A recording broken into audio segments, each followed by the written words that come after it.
Engine ಆಯಿತಾ sir engine oil ಇದರಲ್ಲಿ ಹಾಕಬೇಕು 900 ml ಓಕೆನಾ.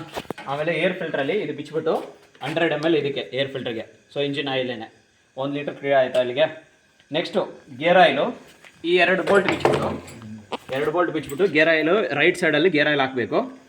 ಓಕೆ, ಇಂಜಿನ್ ಆಯಿಲ್ ತೆಗಿಯೋದು ಈ ಬೋಲ್ಟು ಎಲ್ಲ ಅಲ್ಲಿ 2 ಬೋಲ್ಟ್ ಒಂದೇ ಒಂದು ನಿಮಿಷ.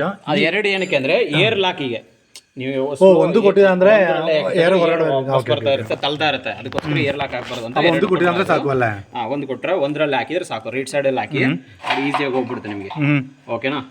ನೆಕ್ಸ್ಟ್ ಇಂಜಿನ್ ಆಯಿಲ್ ರಿಮೂವ್ ಮಾಡಬೇಕಂದ್ರೆ ಈ ಬೋಲ್ಟ್ ತೆಗಿಬೇಕು. ವಾಪಸ್ ತೆಗಿಬೇಕಂದ್ರೆ ಈ ಬೋಲ್ಟ್ ಬಿಚ್ಚಬೇಕು.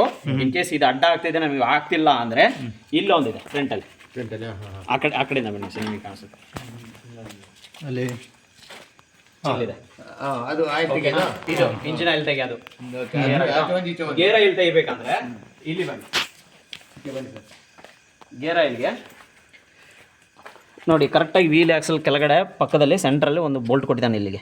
ಈ ಬೋಲ್ಟಿಗೆ ನೋಡಿ ವಾಷರ್ ಇದೆ, ಈ ಬೋಲ್ಟ್ ಬಿಚ್ಚಿದ್ರೆ ಆಯಿತು. ನೋಡಿ ಇದಕ್ಕೆ ನಾರ್ಮಲಾಗಿ ಈ ಆಕ್ಸಲ್ ಬೋಲ್ಟಿಗೆ ನಾವು ವಾಷರ್ಸ್ ಇಲ್ಲ, ಇದೊಂದಕ್ಕೆ ಮಾತ್ರ ವಾಷರ್ ಇರುತ್ತೆ. ಈ ಬೋಲ್ಟ್ ಬಿಚ್ಚಿದ್ರೆ ಆಯಿಲ್ ಎಲ್ಲ ಗೇರ್ ಆಯಿಲ್ ಹೊರಗಡೆ ಬರುತ್ತೆ. ಗೇರ್ ಆಯಿಲ್ ಹಾಕೋದು ಅಲ್ಲಿ, ಆಯಿಲ್ ಹಾಕ್ಬೇಕಾದ್ರೆ ಇಲ್ಲಿ ಹಾಕ್ಕೊಂತೀರಾ. ಹಾಂ, ಇಷ್ಟು ಕ್ಲಿಯರ್. ಇದು